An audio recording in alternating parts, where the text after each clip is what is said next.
vamos lá, dando continuidade ao nosso bloco 2 da aula de revisão de Direito Administrativo para a prova da Polícia Civil de Minas Gerais, delegado, a gente vai tratar do assunto responsabilidade civil, que nada mais é do que o dever da administração pública de reparar danos efetivamente causados àqueles que sofrerem prejuízos decorrentes da atividade pública, lícita ou lícita. Para dar continuidade, vou espelhar aqui a nossa aula. Vamos dar continuidade do assunto em que paramos. Perfeito? Vamos lá. Responsabilidade civil. A responsabilidade civil do Estado é decorrente justamente da atividade pública que venha a causar um prejuízo ao administrado. É a responsabilidade extracontratual, ou seja, não exige um vínculo prévio com a pessoa que sofreu aquele dano. Perfeito?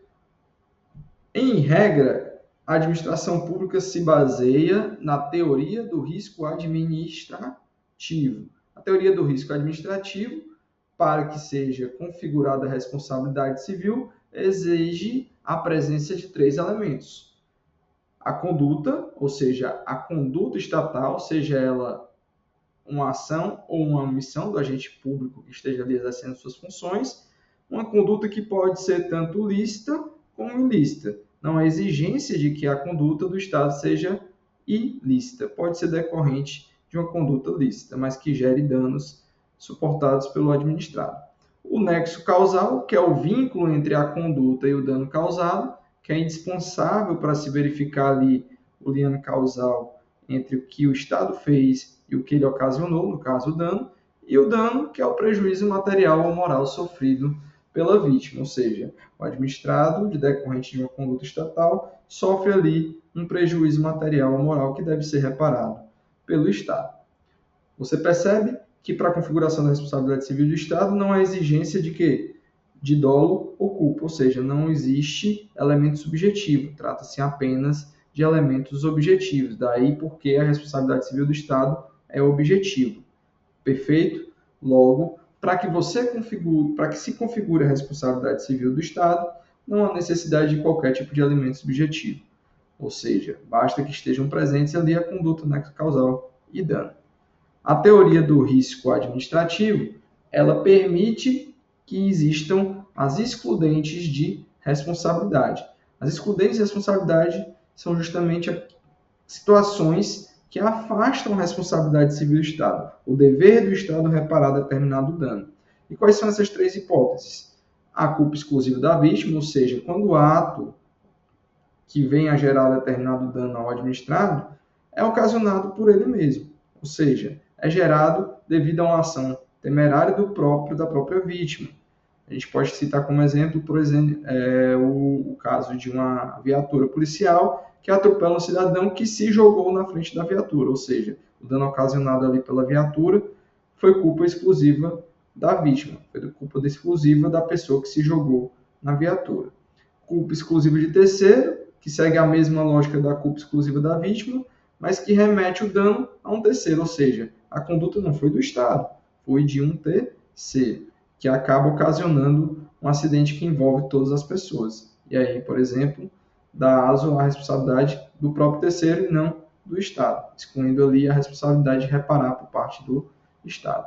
E o caso fortuito ou força maior, que são eventos imprevisíveis que não estão ali na gama de responsabilidade do Estado. Ou seja, o Estado de fato não ocasionou aquela situação, não cometeu qualquer tipo de atividade ou omissão e que aquilo ali não poderia ser previsto.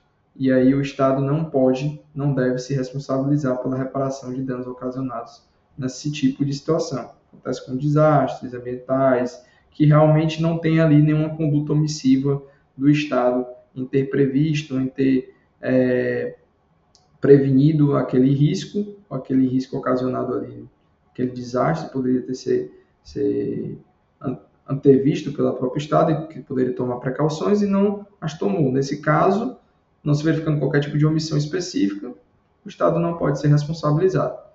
Tranquilo?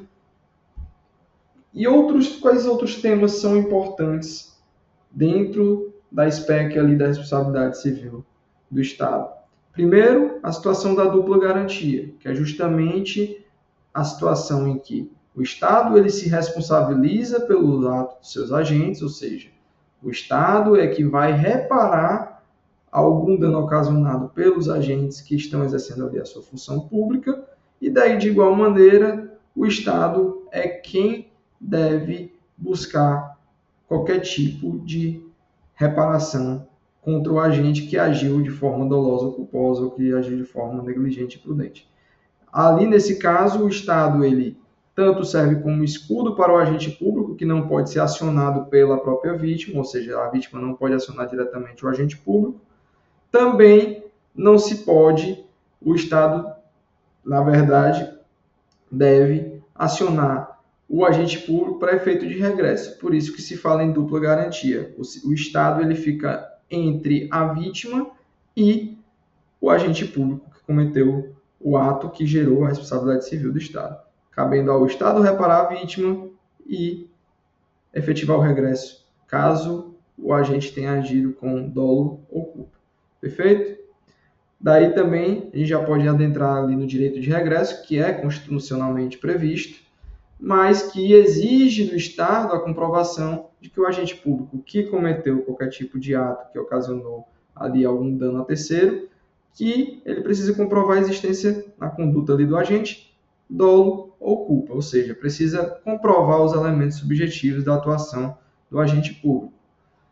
Passando ao outro tema, que também é importante, que também deve ter aí na sua gama de conhecimento, é que, paralelo à teoria do risco administrativo, existe a teoria do risco integral. A regra no Brasil, a regra na norma jurídica nacional, é que o Estado adota a teoria do risco administrativo, que foi o que a gente acabou de destrinchar. E a teoria do risco integral em paralelo é utilizada para situações específicas, como danos nucleares, terrorismo em aeronaves, uso de material bélico, dano ambiental, conforme já posicionamento do STJ, no tema 681.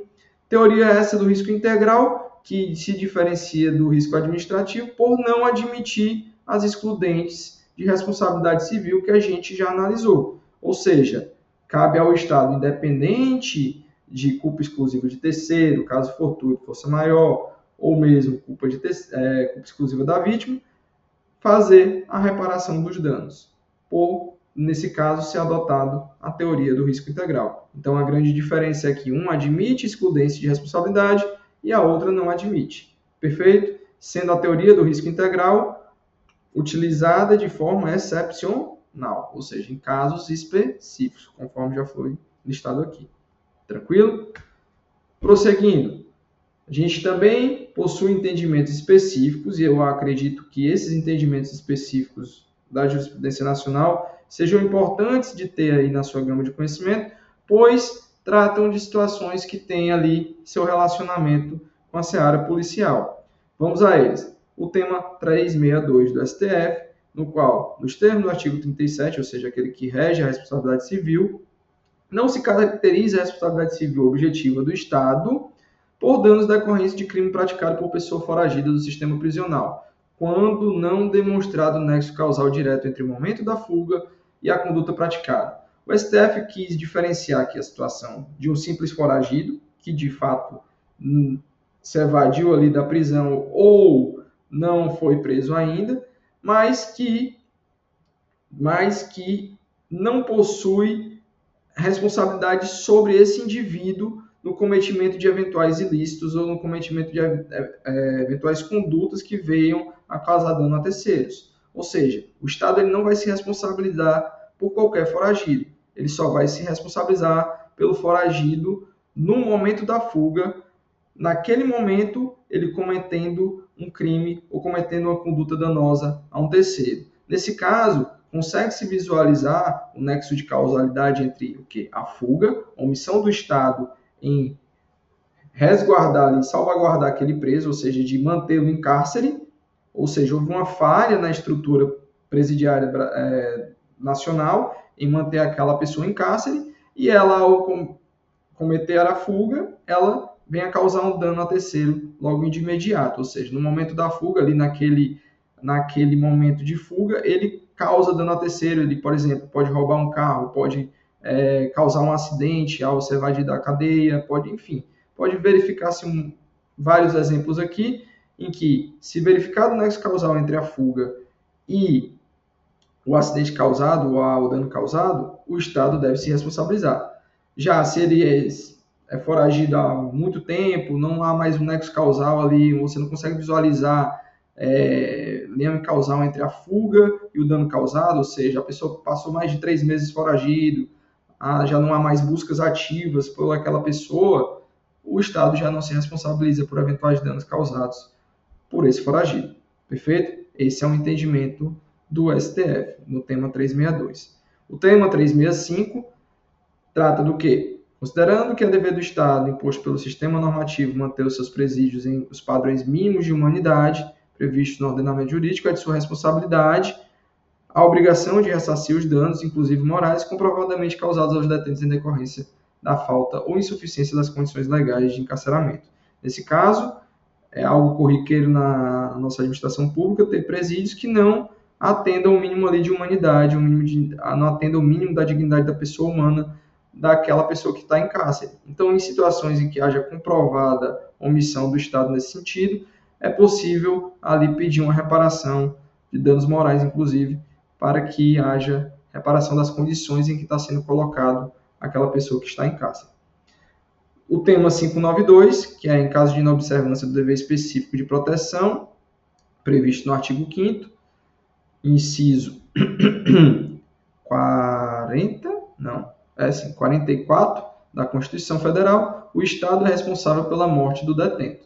Ou seja, situações em que, por exemplo, adentram no sistema carcerário armas de fogo, armas brancas, veneno, enfim, situações em que você verifica uma ilegalidade, um cometimento, uma omissão específica do Estado em resguardar a integridade física dos detentos, é possível que o Estado seja penalizado pela morte dele, inclusive em casos de suicídio. Por exemplo, se entrar uma faca e essa pessoa utilizar uma faca para se matar, houve ali uma omissão específica do Estado e ele tem o dever de reparar a vida daquela pessoa. Ou seja, os entes queridos podem acionar o Estado e acionar o Estado para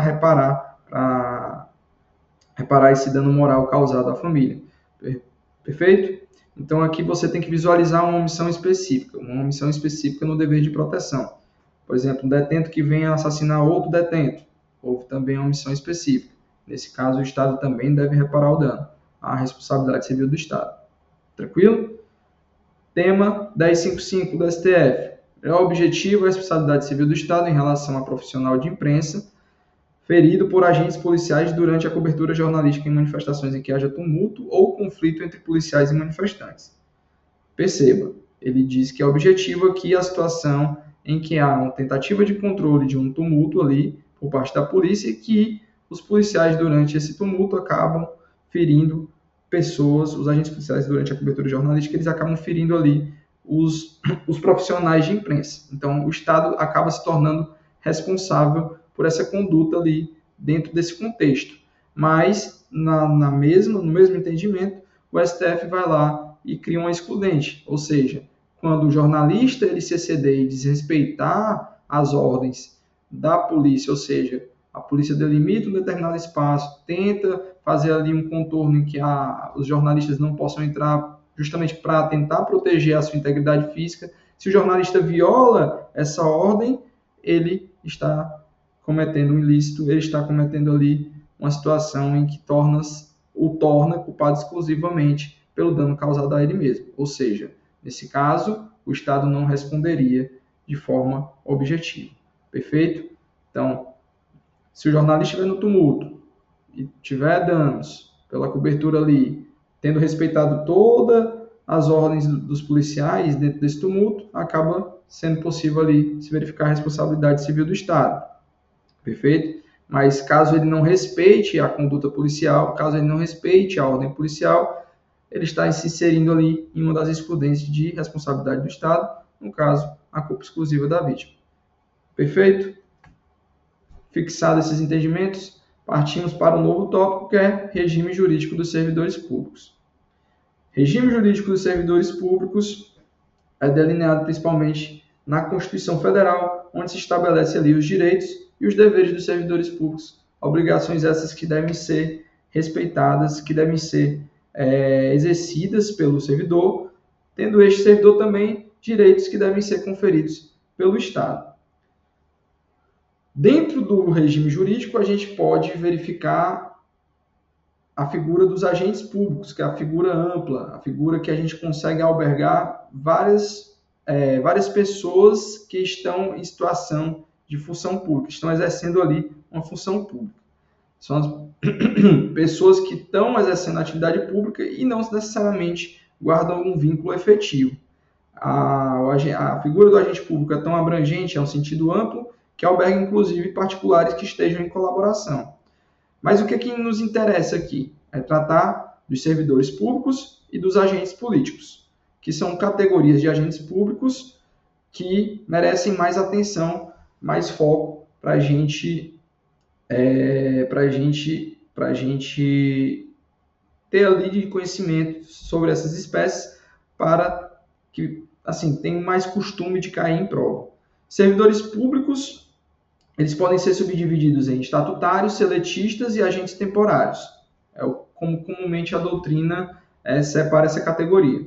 Estatutários são aqueles ocupantes de cargos efetivos, ou seja, fizeram concurso público, ingressaram como servidor e estão sujeitos a um regramento específico dentro da esfera da União, dos estados ou do município. Ou seja, a lei específica do serviço público vai reger as suas obrigações e os seus deveres. Já os seletistas são aqueles que atuam sob o regime, sob o manto da consolidação das leis do trabalho, sobre a CLT, ocupando geralmente cargos em sociedade de economia mista e empresas públicas. Esses servidores públicos também estão sujeitos ao concurso público para ingresso na carreira, mas as normas que regem essas categorias é a consolidação das leis do trabalho. Tranquilo? E os agentes temporários, que são aqueles que exercem uma função por prazo determinado, de forma transitória, atendendo a uma necessidade premente ali de preenchimento de determinados cargos que estão ali carecendo de uma ocupação temporária, ou em situações em que você vê, de fato, ali uma atividade transitória. Atividade transitória a gente pode dar exemplo aqui, por exemplo, daqueles que fazem o censo pelo IBGE. Como o censo não ocorre todos os anos, toda hora, todo momento, eles são convocados por meio de uma seleção simples para ocuparem esses cargos, para exercerem essa função de forma transitória e temporária. Cessando ali o censo, acaba o vínculo com o Estado e cessa ali aquele vínculo que ele foi estabelecido inicialmente. Ou também para ocupar, por exemplo, no caso de professores, no caso de funcionários da saúde, em que você precisa, de certa forma, tapar o buraco ali diante de uma ausência temporária de cargos efetivos, de servidores efetivos, no caso. Por exemplo, no caso de férias, no caso de licenças médicas, é possível que se contrate agentes temporários para que ocupem esses cargos de forma provisória e temporária. Beleza? Lembrando que o regime deles é um regime administrativo completamente distinto dos estatutários, tranquilo?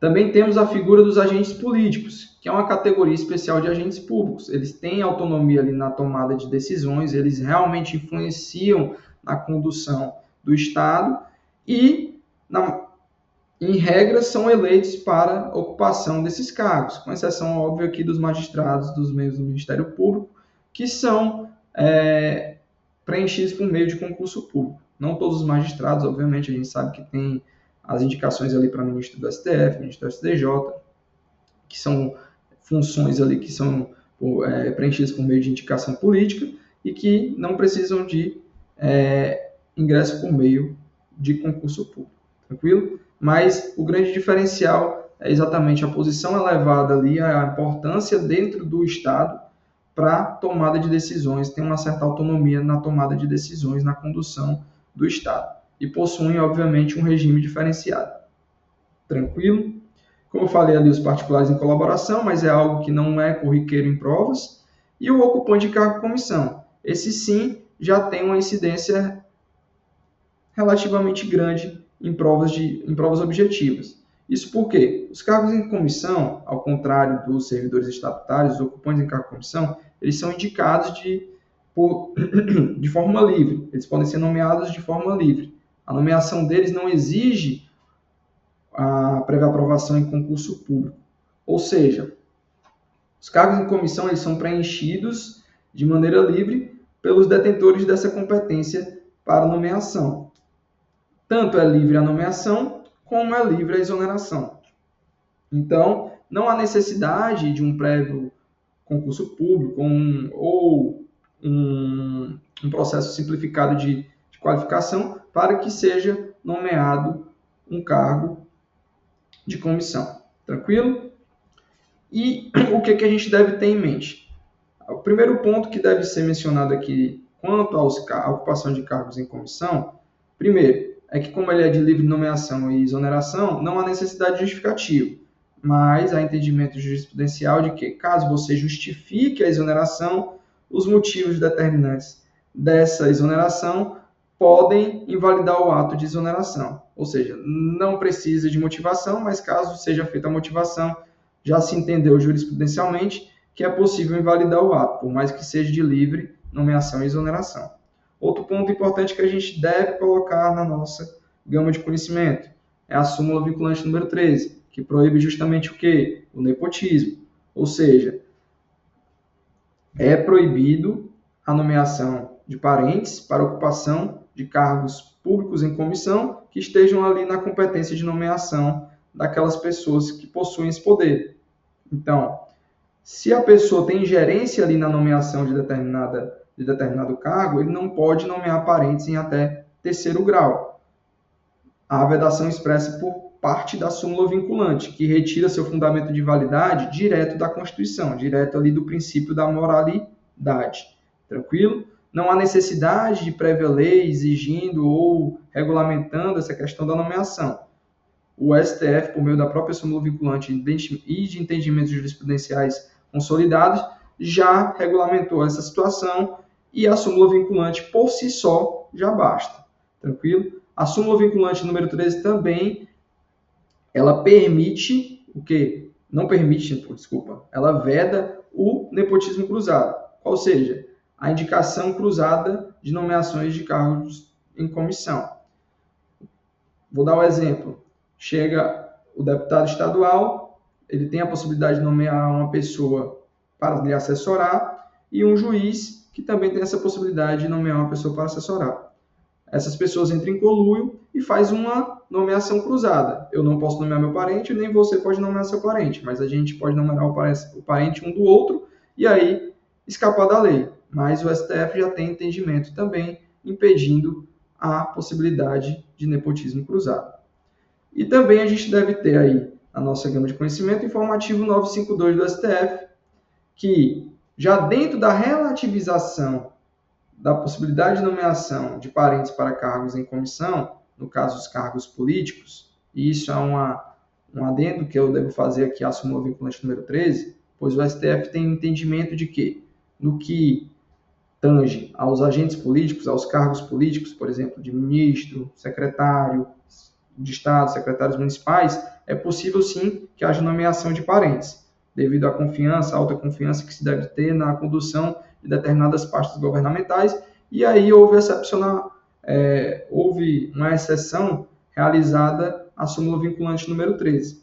No entanto, em entendimento recente, informativo 952 do STF, o próprio STF relativizou essa questão da ampla possibilidade de nomeação de parentes para cargos políticos para vedar em determinadas situações, como fraude à lei, como tentativa de burlar, no caso, a própria lei, no caso, driblar os meandros legais, no caso em que se verifica a tecnicidade da pessoa que está sendo nomeada para determinado cargo, ou seja, ela não detém a expertise necessária mínima para ocupar determinado cargo político. Então, nessa situação, se verifica que a nomeação é ilegal, em que pese ser uma nomeação de cargo político. Beleza? Então, só para a gente sedimentar aqui, para que não fique confuso. A súmula vinculante número 13 veda a nomeação de parentes para cargos em comissão.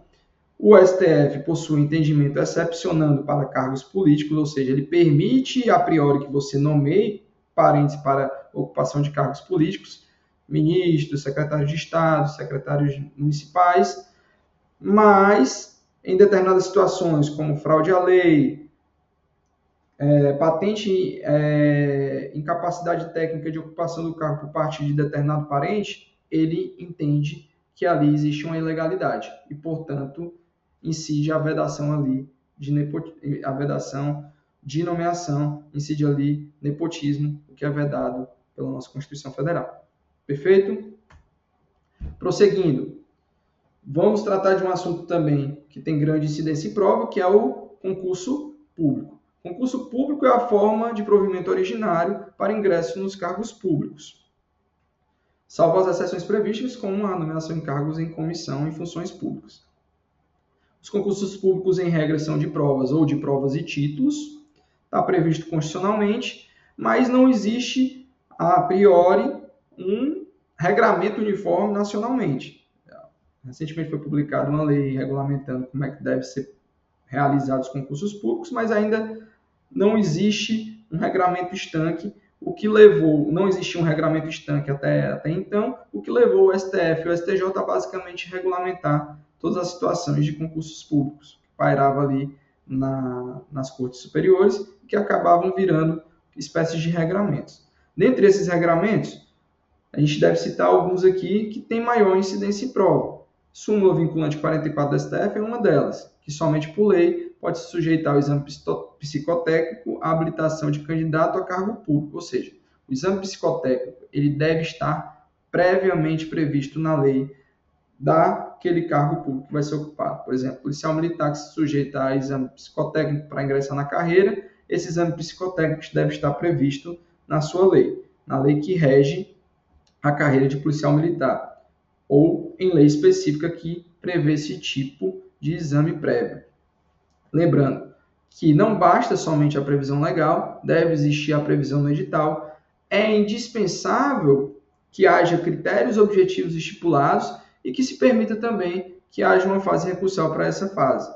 Ou seja, não se pode simplesmente colocar no crivo subjetivo a aplicação do exame psicotécnico. Tranquilo? Outro ponto que a gente deve ter em mente, que tem pertinência total com as carreiras policiais, é a exigência de teste de aptidão física.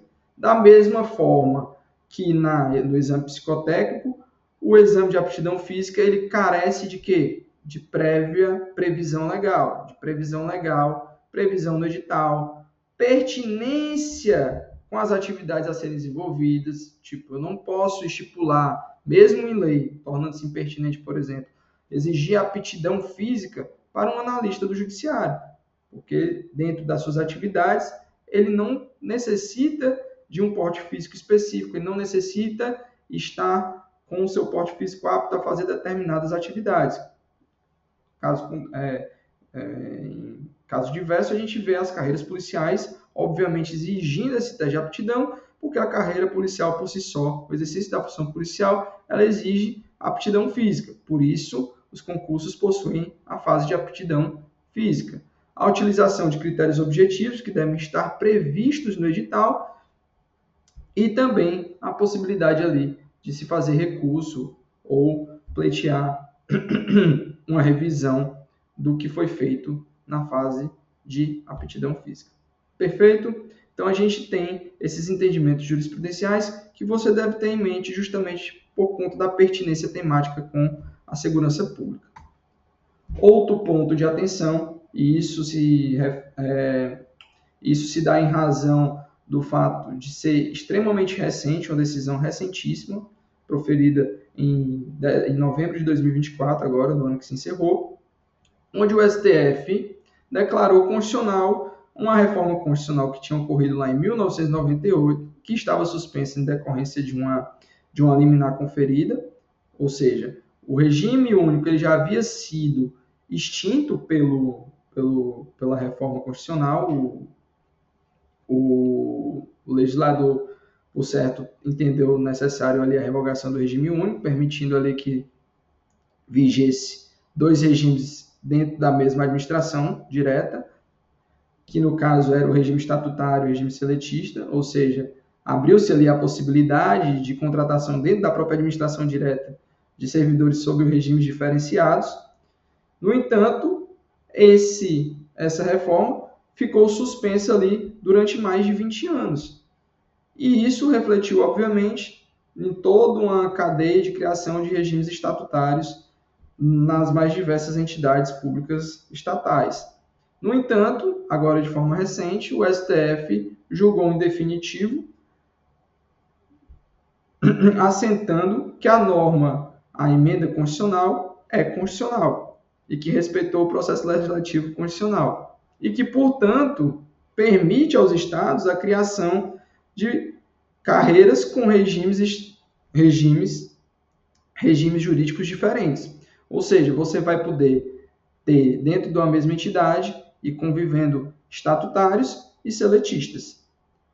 Abre-se assim o permissivo para que a própria administração delibere ali dentro da sua própria gestão o que é melhor e mais pertinente para a contratação de servidores públicos. Ou seja, põe na cabeça que o regime jurídico único ele foi extinto e que agora a emenda que antes já havia sido publicada passou a viger de fato após o julgamento definitivo. Perfeito? Logo, agora não exige mais aquela obrigação dos municípios, dos estados e da própria União de ter um regime único, de ter um regime estatutário único que rege os servidores públicos que estão vinculados a ele diretamente. Perfeito? Então, muita atenção com o julgamento do STF. Não saiu ainda informativo, mas que já foi julgado e que já está vigente definitivamente para assentar a constitucionalidade aí da emenda constitucional 19 de 98. Vamos a outro ponto que é de suma importância aí para a sua revisão, a remuneração do servidor público. Os agentes públicos que recebem remuneração exclusivamente por subsídio. Isso é uma matéria que cai recorrentemente em provas da FGV. Saber quem são aqueles que devem ser remunerados por subsídio. A remuneração pode ser feita tanto por vencimento base e gratificações e outros penduricários, como também por uma única parcela que a gente denomina de quê? Subsídio. A própria Constituição já elenca ali quem deve receber por subsídio. Quem são? Membros de poder, magistrados, membros do Ministério Público, membros do Tribunal de Contas, detetores de mandatos eletivos, enfim, todo o pessoal ali que configura no topo do Estado, que estão nas funções mais importantes do Estado, devem receber por subsídio, não se admitindo outras parcelas remuneratórias dentro da sua remuneração. E, para completar, os servidores policiais integrantes dos órgãos previstos no artigo 144. Por isso, da importância de você ter esse conhecimento na sua base. Porque servidores policiais devem receber por subsídio. Isso já foi cobrado em prova da FGV. Outro ponto, dentro desse aspecto remuneratório, é que o STF entende que é inconstitucional gratificação criada para remunerar investigadores e agentes da Polícia Civil pela guarda de preso em cadeias públicas e estabelecimentos de sistema penitenciário. Primeiro, porque é desvio de função, ou seja, não é o exercício natural das funções do policial civil. E segundo, porque viola a própria Constituição, como falei, por estabelecer uma gratificação no caso das situações dos órgãos policiais, dos servidores de órgãos policiais, que devem receber por subsídio. Então, afronta aí a Constituição também. Então, ponham esse julgado aí, que é bem recente, que é agora de novembro de 2024, e que tem tudo a ver com a parte de segurança pública. Ou seja, situações que acontecem comumente com os delegados civis, com os inspetores civis, que acabam sendo deslocados de suas funções para fazer guarda de cadeias públicas, sobretudo ali no interior. Saiba que essas gratificações implementadas pelo Estado, criadas pelo Estado, elas são inconstitucionais. Tranquilo? Então, coloca isso aí na sua lista de conhecimento. E vamos para o próximo ponto. Teto remuneratório. Teto remuneratório também é outro ponto que vem caindo com recorrência nas provas da FGV. Primeiro, a gente tem o modelo geral, ou seja, o modelo geral estipulado pela Constituição é que o teto remuneratório ele é subdividido de acordo com o poder. executivo, subsídio do governador, legislativo, subsídio dos deputados estaduais e o judiciário dos desembargadores. No entanto, com a reforma constitucional, a emenda 47 de 2005, também se permitiu um modelo facultativo, ou seja, há uma possibilidade de adotar um teto ou outro. Não é uma regra estanque, sendo permitido que a Constituição Estadual preveja tetos diferenciados para os seus servidores, podendo adotar o regime dos subtetos específicos ou o regime do subteto único. Tranquilo? Então, isso também já foi objeto de prova, sobretudo cobrando se é ou não obrigatório adotar o regime de subteto único, de subteto específico, e você tem que ter esse conhecimento justamente para compreender que há opção e não obrigatoriedade de adoção do subteto específico. Perfeito? Outra jurisprudência recente referente a servidores públicos da parte de segurança pública. Exigência de estabilidade para integrar a carreira de agente viário inconstitucional, ou seja, houve um descrime justificado que viola os princípios constitucionais da isonomia para inserir determinados agentes públicos nas carreiras de segurança pública, por parte do Estado de Santa Catarina, salvo engano, em que se considerou que... Foi Santa Catarina? Foi Santa Catarina.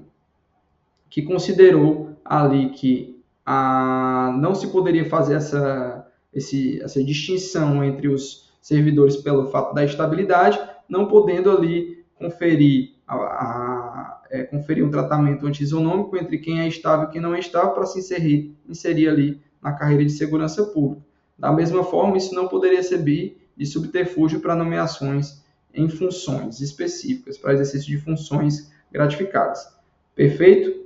Então, não se pode distinguir a pessoa do servidor por sua estabilidade, ou seja, por ter conseguido a estabilidade ou não no cargo, para ela se inserir ou não na carreira de segurança pública, na determinada carreira de segurança pública. Então, é importante você ter também esse entendimento jurisprudencial aí na sua gama de conhecimento. E aqui partimos para o nosso último assunto, que é a improbidade administrativa. Improbidade administrativa, que é uma espécie de imoralidade qualificada, é o ato cometido pelos servidores públicos ou por quem entra em conluio com eles, são pessoas, ou seja, pessoas físicas que acabam cometendo algum tipo de conduta delituosa civil, no caso, eles atuam em descompasso com a moralidade administrativa e acabam gerando ali prejuízo à administração pública, podendo gerar suspensão dos direitos políticos, perda da função pública, indisponibilidade dos bens e ressarcimento ao erário, da forma como vem gradado ali na Lei de Improbidade Administrativa. Como eu falei, o ato de improbidade administrativa ele decorre de uma imoralidade qualificada. Ele vai além da própria imoralidade administrativa, como bem determina José Afonso da Silva. Então, para a sua configuração, exige ali uma necessidade de ação delituosa pela desonestidade. A pessoa precisa estar agindo de fato com falta de honestidade, com a imoralidade que se chama qualificada. Tranquilo? É assim que se determina a improbidade administrativa. E o que a gente deve ter em mente quando vai tratar de improbidade administrativa? Primeiro, que ele está inserido na esfera civil, perfeito? Pode ser muito bem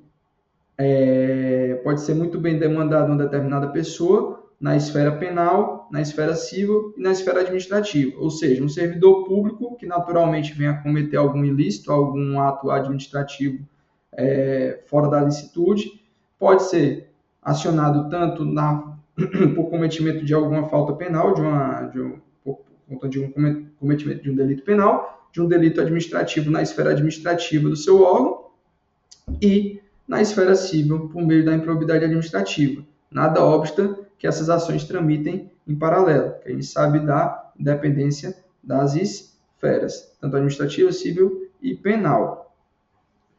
Ponto mais em destaque da Lei de Improbidade Administrativa atualmente é a sua reforma. Por quê? porque ela extinguiu a possibilidade da pessoa ser condenada por improbidade administrativa por conduta culposa. Houve ali a reforma operada pela 14.230, que estipou, que deixou claro que não é possível o cometimento de improbidade administrativa por condutas culposas, ou seja, só é permitido hoje que a pessoa seja condenada por improbidade administrativa caso ela venha cometer determinados ilícitos com conduta dolosa específica, quando há aquela finalidade de atingir aquele fim específico ali previsto na lei, tipificado em lei. Então, para que haja hoje improbidade administrativa, é necessário a demonstração de dolo específico. Esse é o principal destaque da reforma administrativa. Isso já caiu em prova e vai continuar caindo, porque foi de fato uma reforma que virou a chave da improbidade administrativa, alterou drasticamente o nosso ordenamento jurídico nesse ponto. E quais entendimentos a gente precisa ter em mente? O STF, decidindo o tema 1199, informativo 1065, ele definiu que, com a mudança da lei, esta não vai retroagir aos atos cometidos anteriormente. Ou seja, o STF entendeu que os atos cometidos sob a égide da antiga lei continuam sendo tratados de acordo com a lei anterior. Logo, é possível que os atos cometidos na vigência da lei anterior continuem incólumes. Ou seja, a lei não vai retroagir. Apenas, e aí gravem, apenas se já tiver transitado em julgado. Perfeito? Se a ação de improbidade administrativa tiver transitado em julgado, não é possível que haja retroação da lei. Ou seja, as pessoas que estavam sendo acusadas de improbidade administrativa tentaram implementar a retroatividade da lei penal mais benéfica, algo que vocês já devem ter muito mais familiaridade. E tentaram utilizar essa mesma estratégia para tentar aplicar a lei de improbidade administrativa mais benéfica. No entanto, não há previsibilidade constitucional da retroatividade da lei, mais benéfica nos casos de improbidade administrativa, e o STF entendeu que não caberia aqui fazer a retroatividade da lei. Então, o STF permite que até o trânsito em julgado seja possível a utilização da lei. Perceba que há uma retroatividade, só que condicionada ao não trânsito em julgado da ação que condenou a parte por improbidade administrativa. Então, a gente tem um marco temporal definido pelo STF, que é o trânsito em julgado. Se transitou em julgado, não retroage. O que aconteceria ali no caso de uma execução penal, em caso de alteração da lei penal, que tornasse a situação do autor do delito mais benéfica. Perfeito? Outro caso, outro informativo, outra decisão do STF que aparentemente confronta com esse entendimento da retroatividade da lei anterior, mas que são coisas distintas, e vale a pena aqui deixar claro, são distintas, são situações distintas que vão ter efeitos processuais cruzados, mas que são distintas. Ou seja, o STF decidiu pela irretroatividade da lei, mas ao mesmo tempo decidiu de forma recente agora que a modalidade culposa de improbidade administrativa é inconstitucional. Ou seja, se em um dado momento ele entendeu ali que não retroagiria a lei mais benéfica, a lei futura mais benéfica, não, nesse caso aqui ele entendeu que a lei passada era inconstitucional. Ou seja, as penalidades que foram aplicadas de acordo com a lei passada, considerando a culpa, elas são inconstitucionais. E como a gente sabe, a inconstitucionalidade ela gera a possibilidade de retroatividade, ou seja, ela tem efeito ex tunc. Então, ela retroage. Então, a gente está diante de situações de duas decisões que, obviamente, vão necessitar de um novo pronunciamento ali do STF no futuro para sedimentar de como vai ocorrer um impacto nos processos de improbidade administrativa que já estão em execução, que estão em andamento e que, obviamente, vão tem um efeito ocasionado decorrente desse entendimento jurisprudencial novo do STF. Perfeito? Então, a gente tem aqui, basicamente, que decorar essas duas teses, tá bom? A gente não vai fazer nenhum juízo de valor, tá? Nem vai adiantar, mas é importante que você tenha na memória que a modalidade culposa é inconstitucional e que não há possibilidade de retroagir a lei de improbidade mais benéfica, no caso, para atingir causas que já tenham transitado em julgado. Tá ok? Então, mantenham essas duas teses apartadas, mas na memória ali para uma eventual cobrança numa prova objetiva. Acredito que a reflexão e o relacionamento entre esses dois julgados, ele não vai ser cobrado, tá bom? Outro ponto que a gente deve ter na nossa gama de conhecimento relativo à improbidade administrativa se refere ao mesmo julgado relativo à lei anterior, que se trata da prescrição. O regime prescricional da nova lei, ela foi completamente alterada. Antes se previa 5 anos a partir da saída ali da pessoa do exercício da função pública, ou mesmo, falando aqui nos casos dos agentes públicos, e hoje eles prevê 8 anos da data da conduta. E, diante dessa mudança de regimes prescricionais, o STF foi instado a se manifestar sobre a possibilidade de retroatividade ou não. Por quê? Porque a contabilidade da nova prescrição é da data da conduta. Então, permite que a prescrição comece a transcorrer de forma mais rápida. E aí, visualizou-se aí uma situação mais benéfica para aqueles que tinham cometido improbidade administrativa. Então, todo mundo ali começou a pleitear a prescrição com base na lei mais nova, com base na lei regente. E o STF entendeu o quê? O regime prescricional ele é irretroativo, ou seja, vai se aplicar o regime prescricional de acordo com o marco temporal da publicação da lei. Então, a lei nova vai se aplicar aos fatos novos a partir da sua publicação. Os fatos antigos, anteriores à reforma da LIA, vão ser regidos pela lei anterior, ou seja, pelo regime prescricional anterior. Outra coisa que é importante botar aí na sua cabeça é o entendimento do tema 897, que permanece incólume, ou seja, é imprescritível o ressarcimento ao erário, baseados na prática de atos dolosos tipificados na Lei de Improbidade Administrativa. Esse entendimento ele continua inalterado, continua vigente, normalmente. Perfeito?